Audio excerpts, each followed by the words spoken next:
What I want to talk to you today about is organizing the value chain. Marketing really began as an exercise in trying to figure out how to move goods from one place to another. The very first marketing courses were actually taught in the Midwest, in places like Wisconsin and Minnesota, where there was concern about how do you get products, mostly agricultural products, from the farm to the city. Marketing came about as people moved away from the farm and concentrated in urban areas. And suddenly, there was a need to figure out how to efficiently move things around. Coupled with that, as cities developed and as people became more affluent, people's tastes, interests, desires also began to change, became different. When people have time and money, their individual differences tend to come out. If we're all poor, there's not much in the way of individual differences. But as soon as people have a little bit of money to spend, they start making decisions about, well, I prefer that to something else. And so marketing arose, one, to efficiently get goods from one place to another, and secondly, to match those goods with what people desire. And marketing is only about 100, maybe 110 years old as a discipline. So it's relatively recent in origin. For probably the first 50 years of marketing as a discipline, most of what was the focus was distribution. This idea of how you get things from one place to another. And that still is a major part of marketing today. It just tends to be fairly invisible. You don't turn on your TV set and see shipping containers most of the time. You do see ads. You walk into stores and you see goods that are there. You don't necessarily see how they got there. But a lot of marketing and a lot of very good jobs in marketing are really related to how you organize a set of activities to meet the needs of the customer. And we call that whole set of activities the value chain. And there may be multiple organizations that perform those activities. As I said early in the course, when we talked about this concept initially, if you're in the shoe business, you could be completely vertically integrated and do everything. When we say vertically integrated, it means the company does everything.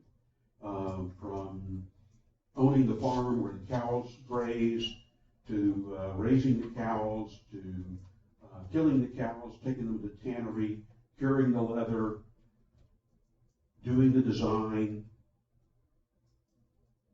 distributing, making the shoes, distributing them to the end consumer, and ultimately selling them. The reality, though, is that those are really very different tasks. And somebody who's really good at raising cattle and enjoys raising cattle may not be so good at selling shoes at retail. And so value chains have tended to emerge as a way of developing specialized skills and talents that are more efficient for doing certain things. You don't have to go very far back in time to find that not only were companies vertically integrated, whole communities were vertically integrated. If you were to go back to the late 1890s to Rochester, New York, Kodak, the company, actually ran the fire department. Why would a company run a fire department? Because there was nobody else to do it. There wasn't government.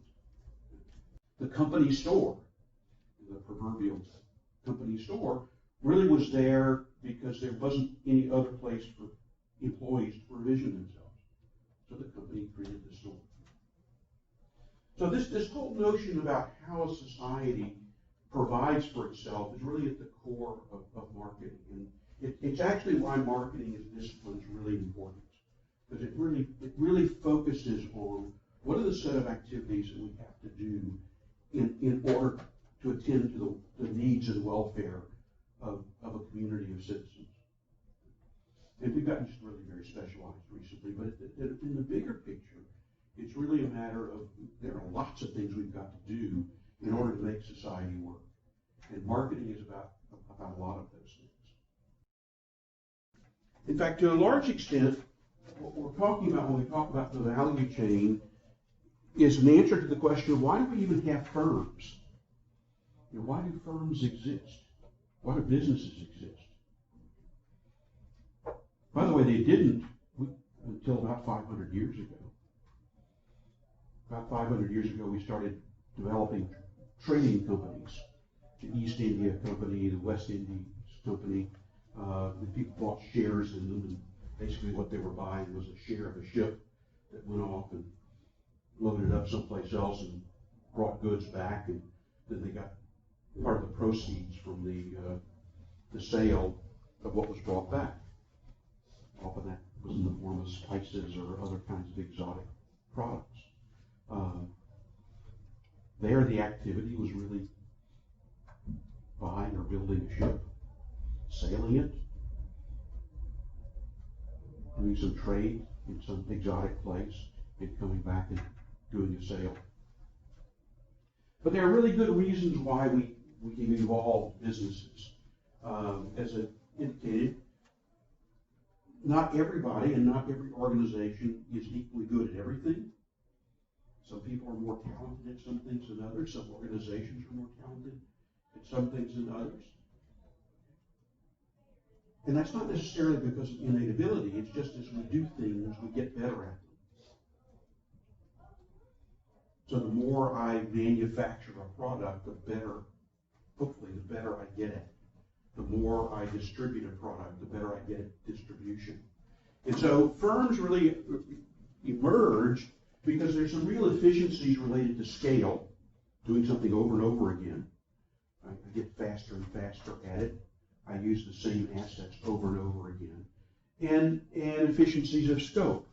That is, as I extend what I'm doing, I get better at it as well. There are synergies that arise.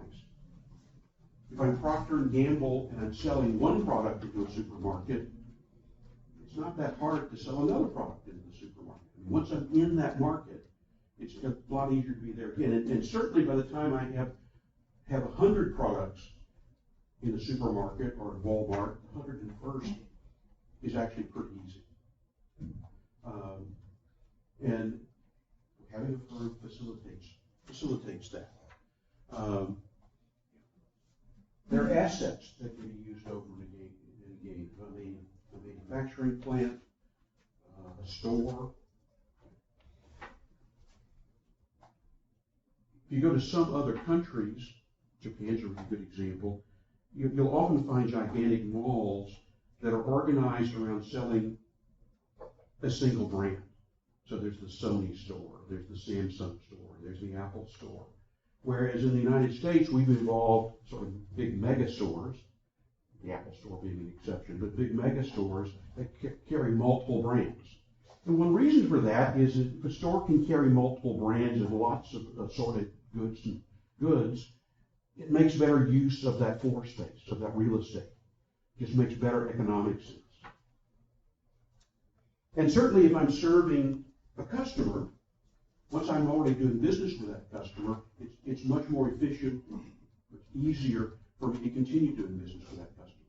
I know them, they know me, I don't have to spend money going and finding them, and so I get some efficiencies out of it. And finally, there's a whole notion of risk reduction, and we'll talk more specifically about risk in a couple of weeks.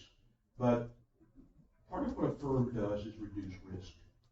When I have multiple people working on something, one of them may be ill, they don't show up, but we still make the sale, we still create the product because somebody else takes their place. That's the advantage of having a group involved. So the firm actually performs some very important services, and economists have written tons of books around why are there firms. But it comes down to the simple notion that they tend to be efficient. They're a way of organizing activities. And the critical question from a marketing perspective and for a business perspective is what activities should be inside any given firm. And if there are other activities that need to get done, how are you going to get them done? Much of those activities traditionally have been around distribution. Distribution is simply about moving product from one place to another. Distribution is a very big business in Southern California. As I said in my email that I sent you over the weekend, 40% of all the incoming trade into the United States comes through two ports here in Los Angeles and Long Beach. By the way, then it has to go someplace after it leaves the boat. And we often take that for granted. You see these large ships that have these shipping containers. Shipping containers are actually only about 50 years old. Shipping container is a big box, all it is. But it's a way of transporting goods in that box. By the way, there's a standard size. They're 8 by 20. 8 feet by 20 feet. And one of those big ships out there, if they're fully loaded, and you were to take all those shipping containers and line them up end to end, that'd be 68 miles long. I mean, that's the nature of the trade that's done globally. And it was all facilitated by somebody having an idea about an empty box, shipping container. But that's again an example of organizing a type of activity. The inventor of the shipping container actually was a manufacturer, and he was doing global business, and he happened to be looking at the shipyard one day, and he realized how inefficient it was to get his product outside, places outside the U.S. And he had this clever idea: maybe we could build a box. So he built a box, and the rest is kind of history. By the way, he was named Man of the Century for that. So we're talking about the value chain. Often when people talk about the value chain, they talk about organizations, and there are organizations involved, but I think it's much more useful from a management perspective to think not in terms of organizations, but in terms of activities. Organizations exist to do certain things. And so if we have a manufacturer, that manufacturer builds a product. It may have to get raw materials, may have to get supplies from other organizations.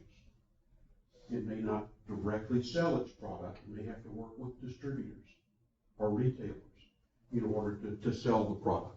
But all of those things are ultimately necessary to get to an end user. One reason why it's important to understand value chains is obviously from the standpoint of managing a business, I need to know how I'm going to carry out all the activities necessary to deliver value. But it's also a way to really understand market demand. Because at the end of the value chain, there is an end user. And that end user really needs to drive the structure of the value chain.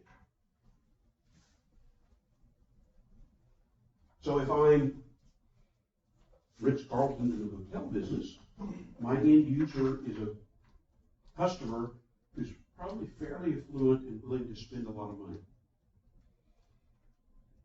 Well, in order to justify charging a lot of money, I have to build in a lot of value-adding activities.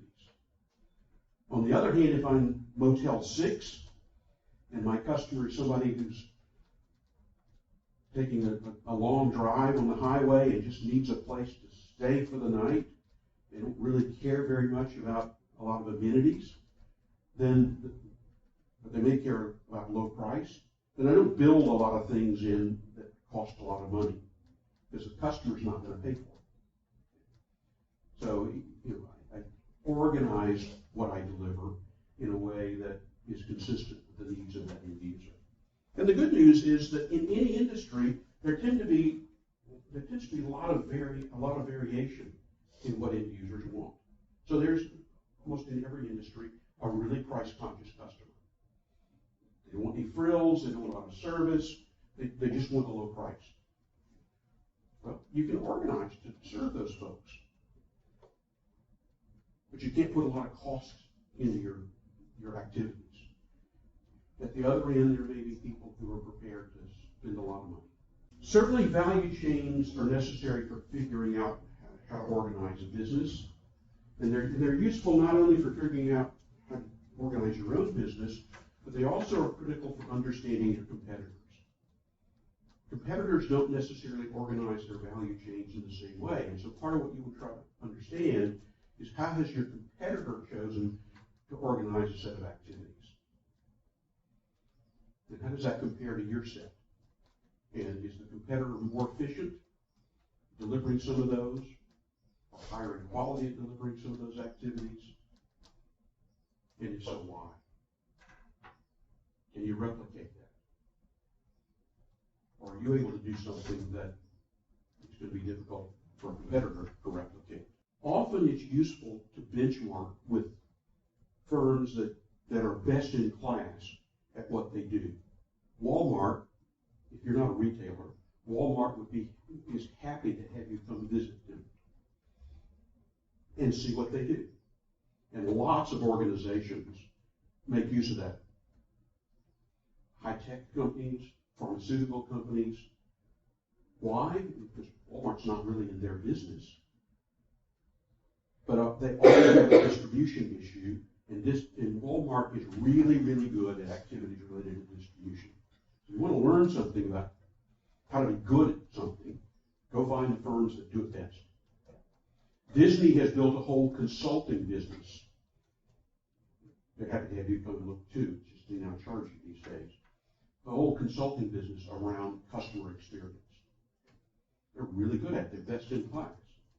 And a few years ago, I was involved in an executive program in which we were training branch managers for Honeywell Building and Control. This is part of the business at Honeywell that makes heating and cooling equipment, installs it, does an energy retrofit. But we brought Disney in. Why? Not because we thought Honeywell was going to create cartoon characters, but because Disney was the world's best company at creating a customer experience. And so we wanted our Honeywell managers to have an exposure to the practices of a world-class firm like Disney that was really good at delivering positive customer experience. You can learn a lot by looking outside of your industry and thinking in terms of what are the activities that are going on? Who does those things best? And can we learn from the firms that do them best? You might also, in looking at activities in the value chain, ask yourself, are there any activities we don't need to do? Activities that we spend a lot of time and money on, but actually add no value. When Jack Welch was the CEO at General Electric, he had a whole consulting team that came in, and they engaged in a process called workout. And what that meant was they were looking for ways to take work out of the system. Are there activities that we're engaged in that don't add any value? And it's amazing what they would come up with. We have a 2-hour meeting every Monday. Why? Well, we have a meeting. We're supposed to have a meeting every Monday. Why? What's the value in that? And if the answer is, well, we do it because we've always done it, that may not be a good reason to continue to do it. You'll often hear in your strategy class about core competencies. Part of what drives the structure of a value chain, and in particular the decision about what activities your business should engage in versus partner with others to do, is what you're really good at. That's a core competence. By the way, if you look at a business and you're not good at anything, you're probably not going to be around for very long. So part of what you need to do in a business, whether it's a small business that you own or a big corporation, is figure out what are those activities where I'm going to get really good that will allow me to sustain myself. And by the way, also make me attractive to partners in the value chain. You'll hear people talk about competitive advantage. Those are activities where you do something better, faster, cheaper, higher quality than competitors. That's competitive advantage. But there's an even more important concept called absolute advantage. What do you do really, really well? And where should you focus? Hewlett-Packard can do manufacturing very well. In fact, they train their suppliers. They really understand how to do manufacturing really well. They don't do much. They partner with somebody else. Why? Because they take the same resources, the same salaries to pay people, and put it into product design, they actually get a higher return. Because they're even better at product design than they are at manufacturing. And so part of this issue of figuring out what activities to engage in is also figuring out where the high margin activities are and really focusing there. That's really absolute advantage. An example I used earlier in the class of Benetton, the fashion company. Benetton doesn't do any manufacturing, owns no manufacturing plants. It works with subcontractors. Doesn't do any retailing. You'll see Benetton stores, but they don't own those stores. They license their name. The activities that Benetton does are design, fashion design, and branding. And all the other activities they have other people do. Why? Because they're really good at those two things. It also turns out in the fashion business, those are the high margin activities. Building, manufacturing clothing is not a high margin business.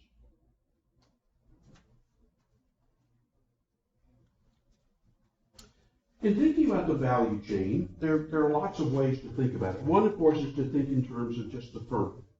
What are the activities we do in the firm? What are the components?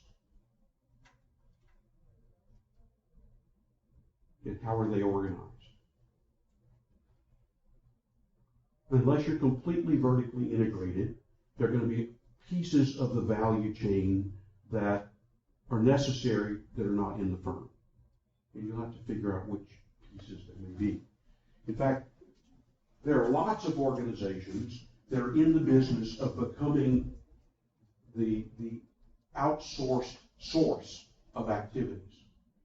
So, for example, you might decide you don't want to manage human resources. A firm doesn't have to have a human resources department. There are firms that will do it for you. They'll manage payroll, they'll manage benefits. Take that whole function and put it someplace else.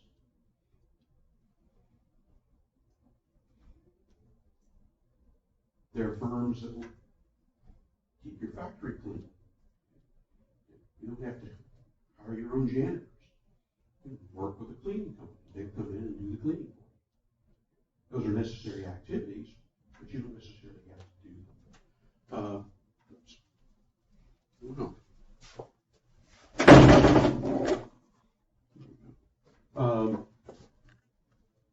But it's important to think in terms of what are the activities that I engage in my firm, who are my associated suppliers, distributors, end users. But I can also think about a whole national economy as a value chain. Economists do something called input-output analysis, where they look at all the things that come into the U.S. economy and all the things that get produced at the back end. Big chart of the economy. In fact, those charts would fill the walls of this room. It's a really complex organization. But it turns out that in thinking about national economies and economic policy, thinking about things like competitive and absolute advantage are important as well. We sometimes hear people talk about how terrible it is that the United States outsources a lot of labor. Well, why is that terrible? Why is it terrible for Apple to manufacture in China? What does Apple do in the U.S.? It designs. Where's the high margin? It's in design. And so they have outsourced manufacturing to China, so it's a lower margin activity. And in fact, as we look at the way the world economy is organized, what we often find is that more developed countries have outsourced lower margin activities to other parts of the world, and they've retained the higher margins for themselves. By the way, China is in the process of figuring out that they need to outsource a lot of those low margin activities and become engaged in more high margin activities like branding. And they're beginning to emerge a number of really powerful brands in China. In the very mundane area of household appliances. Power, the German name, is becoming a dominant player in that category. Very strong brand name. And they're outsourcing their low-cost labor activities to places like Vietnam and Bangladesh. So as we think about the activities, yes, they're relevant to the firm itself, but they're also very relevant to thinking about how the world economy works. But inevitably, if you're not fully integrated, if you're partnering with other firms to get some activities done, there's a question of how do you manage or govern all of those activities? If I've got a distributor, how do I get my distributor to do what I need them to do? If my distributor is Walmart, and 40% of my product is sold through Walmart, how do I assure that Walmart behaves the way I want them to behave? Actually, in a lot of cases, it's more like Walmart making you behave the way they want you to behave. But there's this issue of what's the most effective and efficient way to manage such arrangements. And we don't usually talk so much in terms of management, because our partner firms don't work for us. We instead talk more about governance.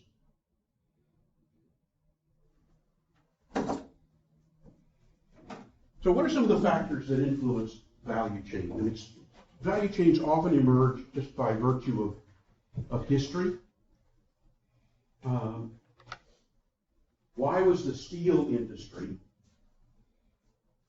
concentrated in Pennsylvania, Ohio? That's where the steel industry was really concentrated for years, still is to a large extent. Why? What do you need to make steel? Iron?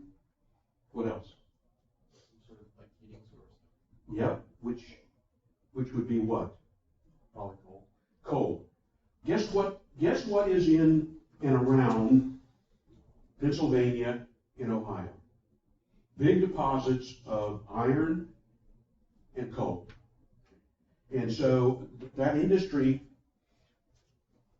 to some extent by luck, to some extent by virtue of location, tended to grow up where the materials were. And a lot of organizations of value chains emerge just because of conditions that exist locally. Could be natural resources.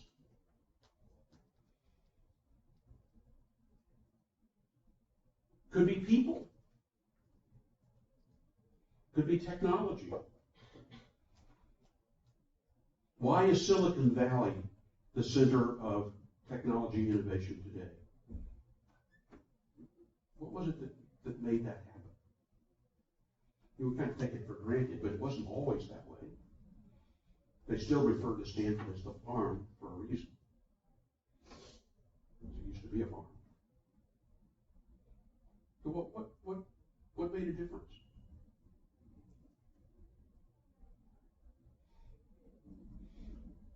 What made the difference was actually one company. It was a camera company called Fairchild.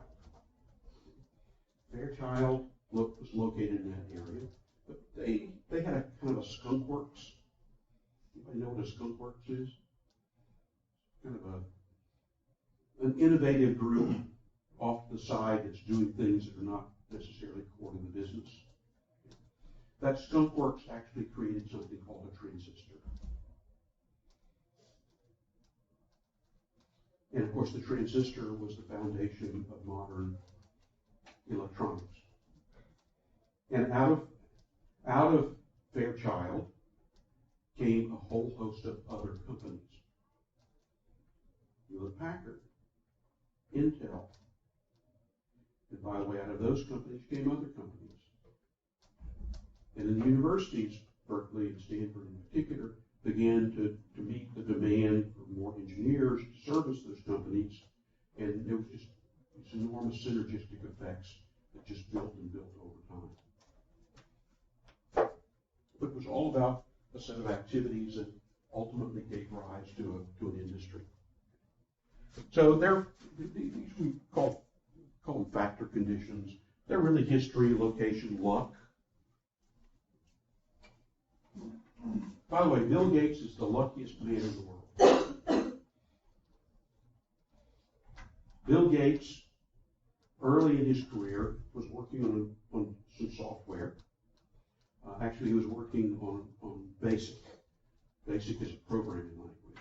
He was working on BASIC for personal computers. And he was doing a sales pitch to IBM. And IBM was about to go into personal computers as well. And IBM said, well, that basic programming is great, but what we really need is an operating system specifically for desktop computers. Bill Gates wasn't working with such a thing. But he knew of a firm down the block that was working on an operating system called DOS, disk operating system. And he went down the street and he offered the firm $50,000 for their operating system. And they sold it. He went back to IBM and said, I've got the product for you. And of course, the rest is history. But that's being in the right place at the right time and being really lucky. But there are also factors related to demand. You get really good at things because you're forced to get good at them. If you have really demanding customers, you get really good at meeting their demand. If you've got really tough competitors, then you've got to outcompete them. Every automobile company in the world has a design center in Southern California. Why?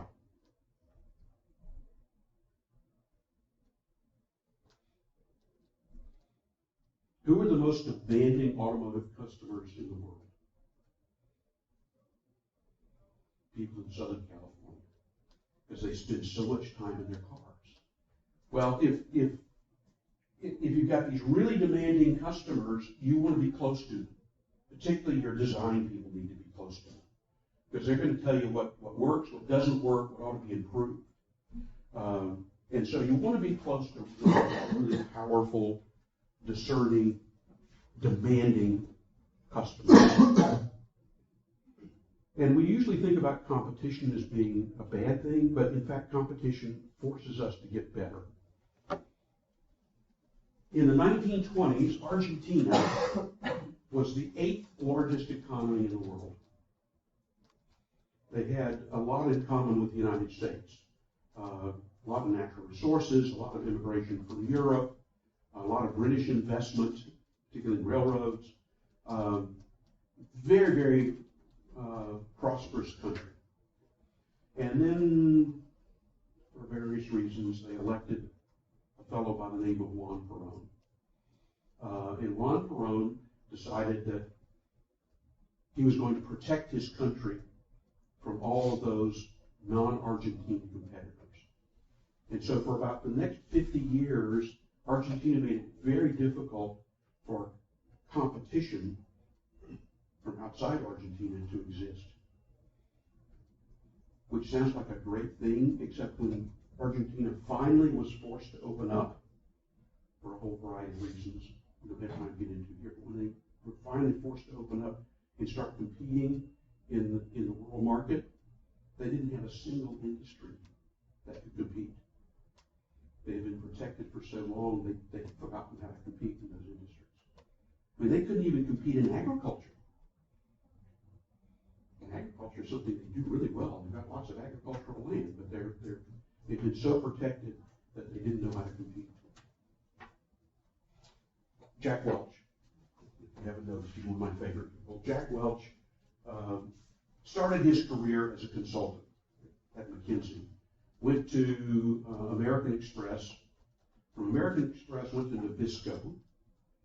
They sold cookies and crackers and whatever. And from Nabisco, then went to IBM. Very ultimately became CEO. So a different kind of show. And he was once asked what was his most helpful experience in taking over and turning around IBM. And he said, selling cookies. There's no more competitive business than selling cookies. And what we needed at IBM was an understanding of how to compete. And so he took the lessons he learned in one industry and took them there. So there are these factors in the market that can make you better. And if you don't have a competitor, you should invent one. Because they'll force you to be better. There are all kinds of related industries and suppliers that are part of a value chain. Part of what you want to ask yourself is who do I want to work with? When the founder of Dollar Shave Club decided to go into business, he needed a manufacturer, somebody to make razors and razor blades. Turns out there are only about 4 companies in the world that are able to do the type of precision machine work necessary to make razor blades that aren't owned by a brand.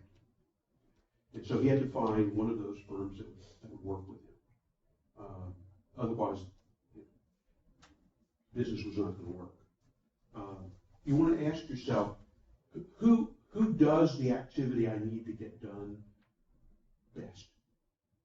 Who's best at manufacturing that component part? Who's best at distributing this type of product? And that's who you'd like to do business with. It's who you'd like to include in your value chain. It's not always possible. But if you can be the best in class, they will force you to be best in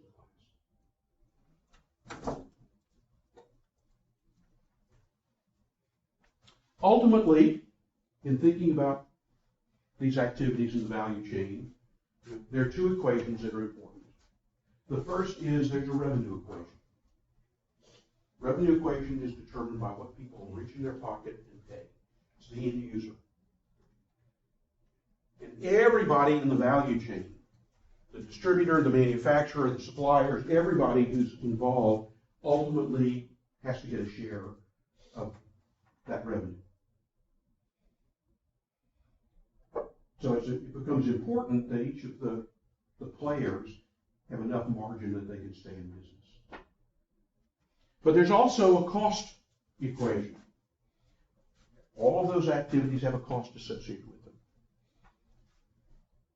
And those costs have to be divided up among the players in the value chain.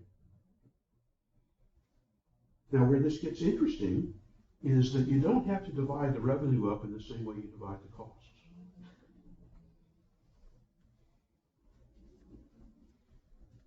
Now, I can't force all the costs onto one player without any revenue, because then they go out of business. And if a supplier goes out of business and there's not another supplier around, How do I get that activity done? Well, suddenly I have to do it myself. So there's some advantage to doing enough sharing to keep my suppliers, my distributors around and in business. But I might choose to do those activities that have higher margins. The HP example I gave you, the Benetton example I gave you. Intel is in the high margin part of the business. Intel doesn't make computers. Not the kind that sit on top of the desk like that. I mean, they make chips. Chips are the high margin part of the business. Assembly, there are lots of folks who can do assembly. And that's simple sheet metal work. So part of what I want to think about is I think about organizing the value chains. What are the activities where there are high margins, and can I be in those?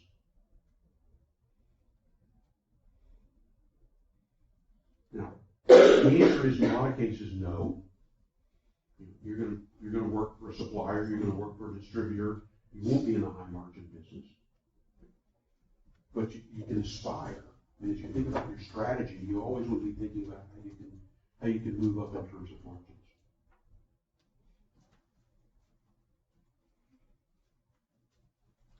When we talk about governance, managing this complex thing called a value chain, it's important to recognize that there are a few alternatives available to you. One that we've already talked about, and that's to do everything yourself. Be fully integrated. And there was a time in the U.S. where we thought that that was really a good idea.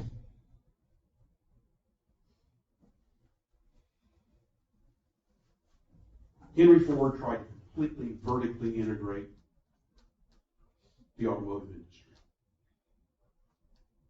He actually bought a rubber plantation in the Amazon.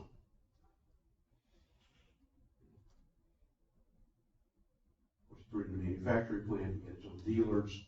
Turned out over time that was probably not the best way to organize. Turned out he wasn't very good at growing rubber, harvesting rubber.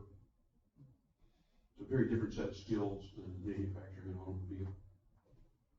But you got to have rubber.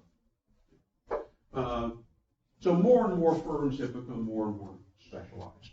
But if you're not going to specialize, you've got to have partners, and you've got to have a way of managing them and working with them. And so there are really three ways to think about how to manage those things. One is just on a pure exchange basis, pure transaction basis. I need a barrel of oil. I can go to the spot market and I can buy it, whatever price is present, and I'm done. I got my barrel of oil. Say bye to the seller, and I'm done. And there are lots of spot markets around that operate in just that way. It's pure price-based. There's no relationship, no expectation that there'll be any future business, just purely price-based. The problem with such price-based transactions is they actually tend to be inefficient if you're going to make lots of transactions over time. Yeah, if I'm buying one barrel of oil and I don't expect to buy another barrel of oil, a transaction's fine. But suppose I'm an airline and I'm expecting to buy jet fuel every day for the next 10 years. Well, doing that in the spot market's not very efficient. First of all, there may be times when I can't get what I want in the spot market. And if my airplane's not flying, I'm not making any money. So I want to be sure that I get the fuel. So what often happens is we begin to develop relationships. Some of these often are just informal. I mean, if I'm regularly going into a store and buying, over time people get to know me and my preferences. I have a local restaurant here that my wife and I go to every Tuesday, and we've been doing that for years. They know who we are, and I know who they are. I know all the waits there, and they know exactly what. Well, not exactly, but close, pretty close to what we're going to order. There's a relationship there. No, it's not a formal relationship, but the fact that we have interacted a lot means that we know a lot about one another. And that happens in a lot of organizations. Salespeople often develop relationships with customers over time. They've been calling the customer for years. They know what the customer buys. They know what the customer's problems and issues are. And there's no formal relationship there, except there is a relationship. And it makes things much more efficient. But we can begin to formalize relationships. You can set up cross-organization teams. A lot of manufacturers and suppliers share order information systems. And they quite literally both invest in the same information system so that they integrate and share information. So now when I have a need for a particular part, instead of having to call up and place an order, there's a machine that just automates the order, and the order shows up. In fact, for a lot of manufacturers, the suppliers quite literally are on site. A lot of the newer automobile manufacturing firms, the suppliers actually are literally on site. They share the same space, they share the information, and that's a very strong relationship. And you start putting a lot of specialized investment into those types of activities and relationships. By the way, they can become very efficient, but also makes it very difficult to get out from under them. DuPont did a study a few years ago, which they asked the question, if we wanted to stop doing business with our largest customer, which at the time was Burlington Industries, how long would it take us to do that, given all the specialized investment and relationships?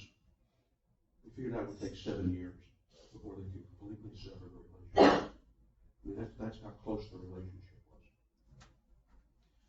was. And then you have to have formal means of governing those relationships. We'll talk a little about that in a moment. One way of governing relationships is with contracts. Contracts are governance structures. The problem with contracts is they're never complete. You can't anticipate everything.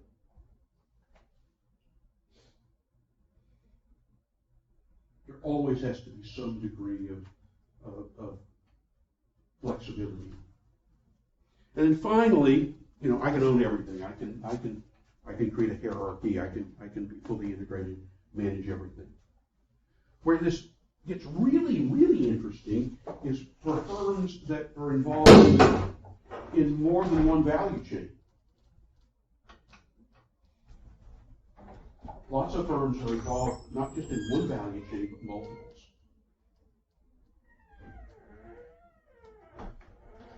So, for example, in the film industry, part of the value chain involves theaters and people who go see movies in theaters. Part of the value chain involves streaming, different potentially set of customers, certainly different distribution network. Another value chain may involve international theatrical. And yeah, there are common elements, but there are also some differences. And so now the question becomes one of how you manage those common elements to get efficiencies while at the same time managing the local variations in a way that provides optimal value for the customer. One way to think about business strategy, talking about branding as a business strategy, but value chain optimization is also a business strategy. Who are the best sets of customers to serve? Why when we talk about business models, we talk about the served market. Who are the best customers to serve? Are there customers you shouldn't serve? By the way, for most businesses, the answer is yes. There are people you should not be, or companies you should not be doing business with, because you lose money on it. There's a well-known 80-20 rule. In most firms, 80% of the business is done by 20% of the customers. You really want to know who those 20% are. So which end users do you serve? How do you organize to serve that customer, to deliver that value? And then how does it fit into the overall value chain and ultimately to the overall economy? If you've had strategy, you've studied Michael Porter.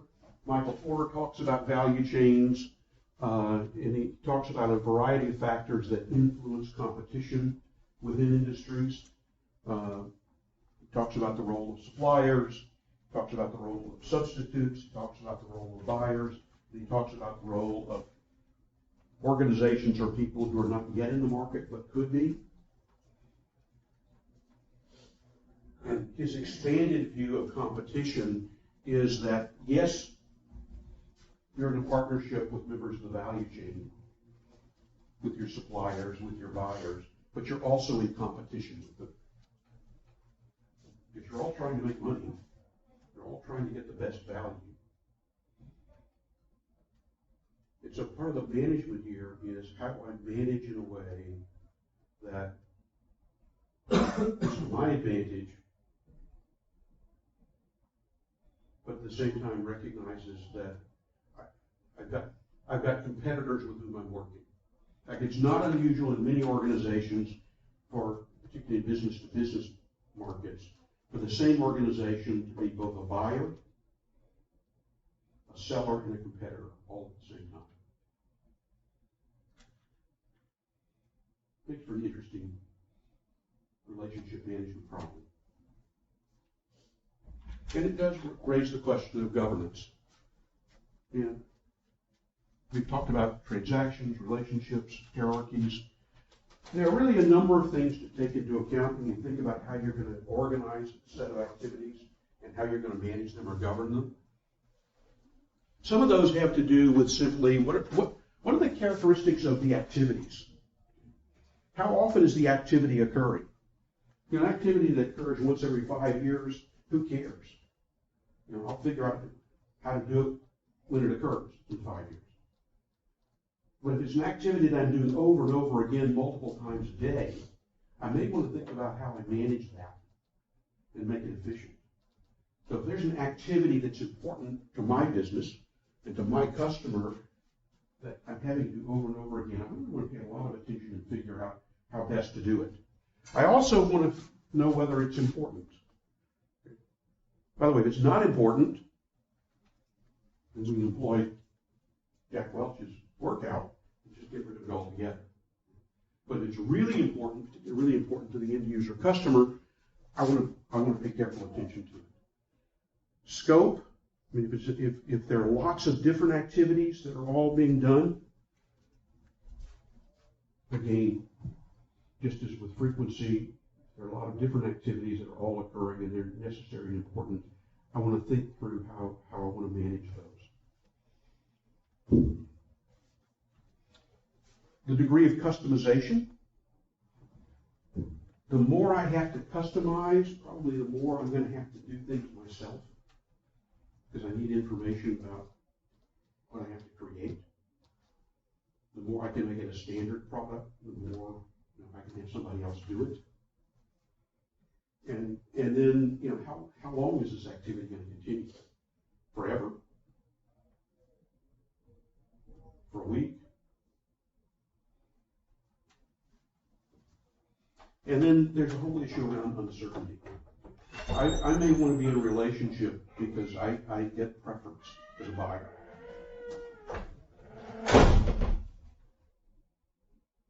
Now, thinking about these types of activities, one of the things that you might consider as a business is, should you actually create another business to do some of the activities that you now do? Give an example of this. In the chip business, the integrated circuit business, you can't design an integrated circuit without very, very detailed software.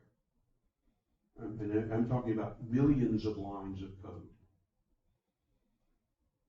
In the early 90s, a number of the chip manufacturers, Intel, Motorola, Apple, AMD, others, decided that it was really inefficient for them to be writing software for chip design. Because everybody was having to invent the software themselves. And wouldn't it be great if there were simply a standard and that everybody could go and buy the standard for design? So they actually got together and set up businesses to design, to create the software for chip design. Freestanding separate businesses that then sold the software or licensed the software to the companies to use them. Because the companies didn't really want to be in the software business. And they certainly thought it was inefficient for every single company to have to build its own software suite. I mean, where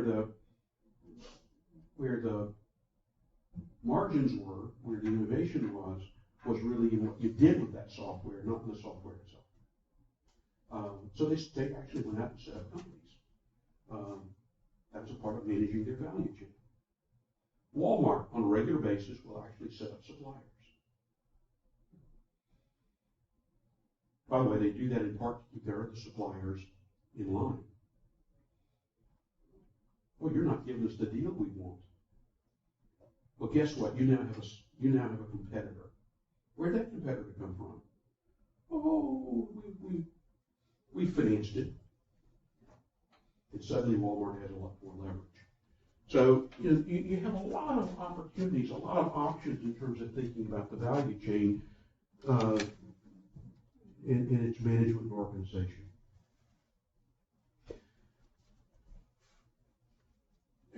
There's also an issue of thinking through the process of the interaction when you're in these relationships. Obviously, there's some cooperation that has to occur. So you ask yourself, if I'm in a relationship with a supplier, with a distributor, to what extent are we actually cooperating with one another? By the way, cooperation can take all kinds of forms. In the airline business, it's not unusual for an airline, American Airlines, to call up Boeing and say, you know those 50 airplanes that we were going to purchase next year? We've had a really bad year. We're going to postpone that. Do you know what a postponement of 50 airplanes does to Boeing? Kind of disrupts things. But Boeing, because they want to maintain the relationship, and they know that at some point American Airlines will likely come back and buy airplanes, says, okay, we'll work something out. But some of these relationships are at that level when we're literally talking about willingness to cooperate and help the partner through a tough time. This requires a lot of mutual understanding. If I'm going to be your supplier, I really need to know your business. I need to know what your customers need. I need to know what you will need. I need to be able to anticipate those things. So I have to develop deep understanding of you and your customers. Certainly that means I have to have a lot of knowledge, a lot of familiarity. Sometimes that means that I have to put some specialized investment in place. My automobile example, where the suppliers are literally on the assembly line, they're manufacturing on site. I mean, when they say just-in-time manufacturing, they literally mean just-in-time. And then there's some sharing, some adjustment that has to occur, and obviously in any relationship you have to monitor to be sure that somebody's not free riding. And then ultimately in these relationships you get all kinds of relational outcomes: trust, commitment. There's always conflict, but conflict can be functional. Conflict arises, has been resolved in a functional way or dysfunctional way.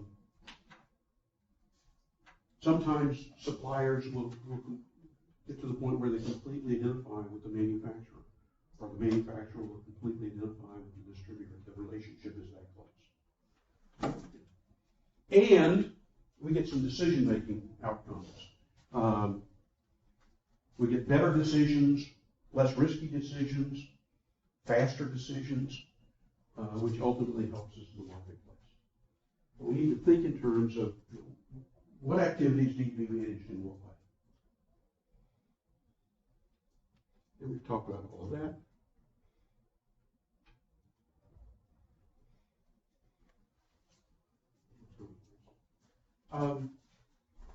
Just want to put value chain in a global perspective.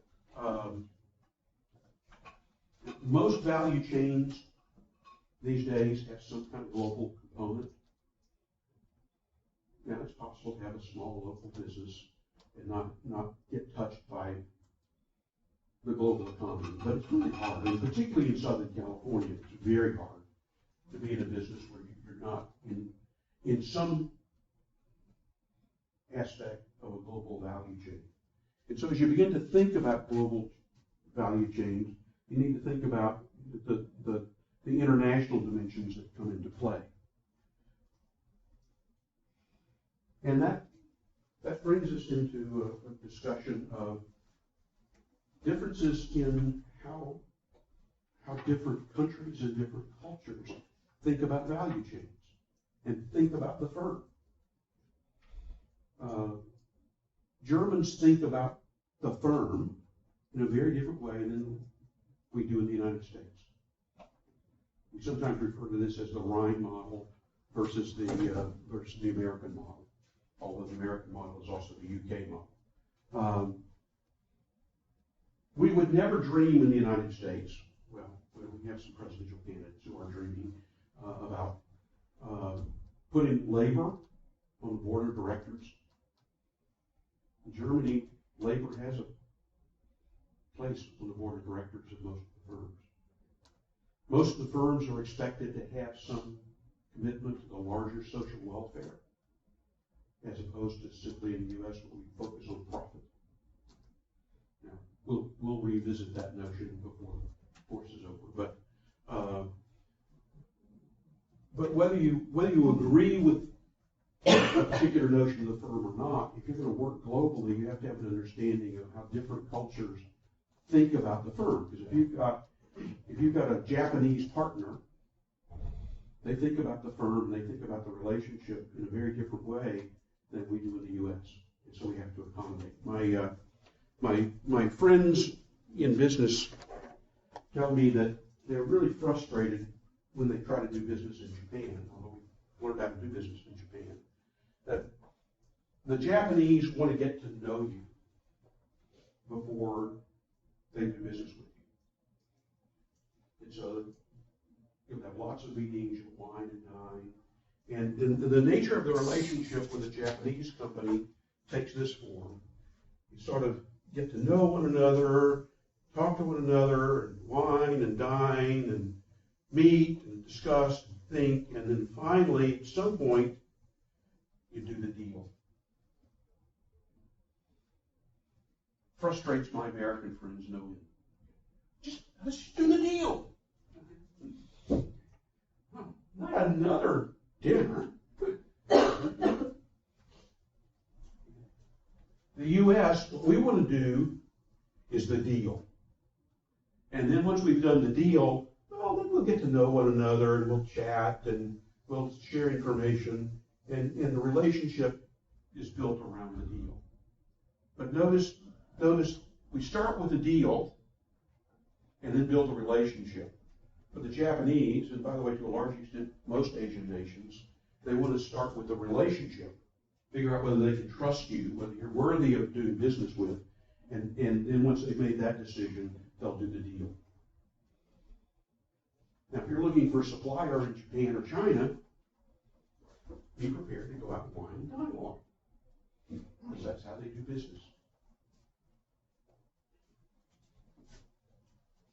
Just to give you a sense of differences, there's some survey work that was done a few years ago that ultimately resulted in a book called The 7 Cultures of Capitalism.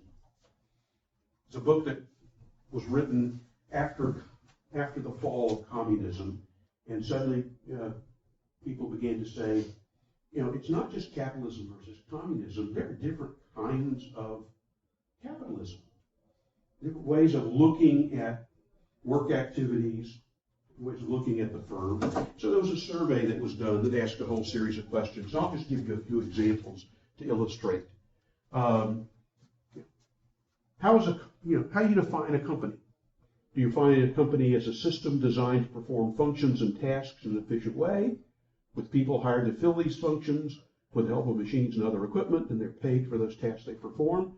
Or is a company a group of people working together? They have social relationships with other people and with the organization, and the functioning is really dependent on those relationships. Survey of managers in the U.S. 74% of managers in the U.S.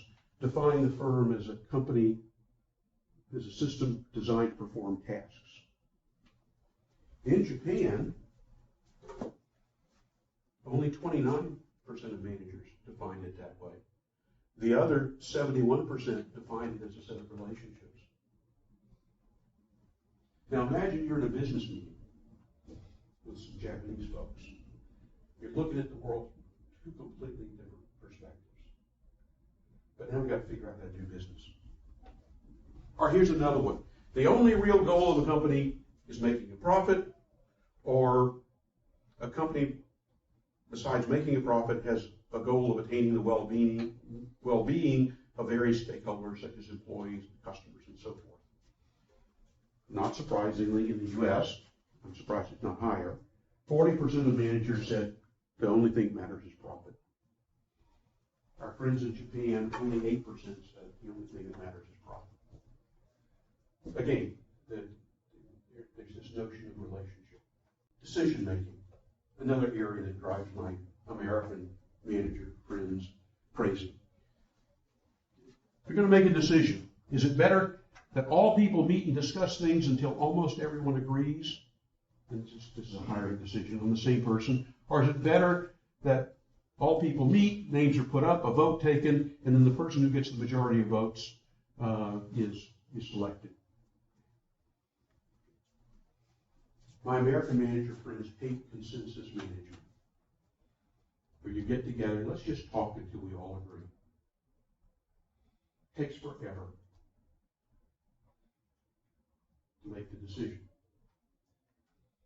However, once the decision is made, everybody is committed, and they go off and they do it. In the U.S., we like to get together. First thing out of people's mouth is, let's just take a vote. Why do we even need to meet? Let's just vote. Do that by email. Well, that's great. It's efficient. We make the decision really quickly. But by the way, there's certainly not the kind of sharing of information and perspective that you get with the consensus, and there's some value in sharing information. Also, if you're on the losing end of the vote, there's not much commitment to making the outcome occur. One is not better than the other necessarily, but they're really different. And they're really different styles in management. And when you start trying to manage value chains, particularly in the local economy, you begin to run into these kinds of differences in perspective. Finally, one more example. You're going to hire a new employee. Which is most important? The new employee must fit into the group or team in which he or she is to work, or the new employee must have the skills, knowledge, and a record of success in a previous job. 92% of American managers say the new employee must have the skills, knowledge, and a record of success. Our friends not just in Japan, Singapore, or Sweden, or France, have a little bit different view. People fitting in, being a part of the team, is really pretty important. Yeah, they still want people to have the skills, but if they don't fit in, we don't want you. By the way, when they look at you as a business partner, they're going to ask about the relationship. Yeah, we'll make a lot of money, but I really want to be in the relationship with this person or this business. Managing a value chain, I think, is one of the really interesting, fun things to do in marketing mean, it's not something that gets a lot of press. But there are people whose job it is to coordinate these types of relationships. Sometimes they're called channel managers, big channels of distribution. Sometimes they're in procurement, purchasing. You hear people talk about strategic purchasing, which is, we think about purchasing agents as kind of shoppers. But strategic purchasing agents are not just about shopping, it's about managing relationships. It's about looking at who is best in terms of a fit for what the organization is trying to accomplish, and ultimately what you're trying to sell to an end customer. There are a lot of consultative selling jobs. And again, when people think about sales jobs, they often think about retail sales. There's some very high-level sales jobs that involve a lot of managing of relationships. Boeing actually has all of its customers as a part of its design team. Why? Because the customers are there as you're designing the next generation of plane. They can provide input. And by the way, they can't object after the fact. Well, you forgot to do this. Well, you didn't tell us about that. Or more often, it's, we weren't going to do that, and we're sure glad you told us that. It's all about managing those relationships so that you ultimately get to the end user in a fashion that delivers a lot of value and that people will pay a lot for. It's ultimately about margins. That's the value chain. A really critical element of a business model. If you're going to go into business, if you're going to start a business, the first thing you'll need to think about once you've identified your customer is, what's the set of activities that I have to do in order to do business? What I find with a lot of new businesses, the first thing you want to do is, we need space. And my response when I'm asked to consult with them is, why? What are you going to do with the space? In fact, you might be able to do this in your garage. What are the activities that you need to do? And what does that translate into in terms of space? Mark Zuckerberg built Facebook in his dorm room. Now, he has a lot more real estate today. But you need to think in terms of, what's the activity and what do I need to make that activity work? And that's what value chain management is all about. Really important element of marketing. Really important strategically for the firm. Really important from a standpoint of anticipating changes in the future.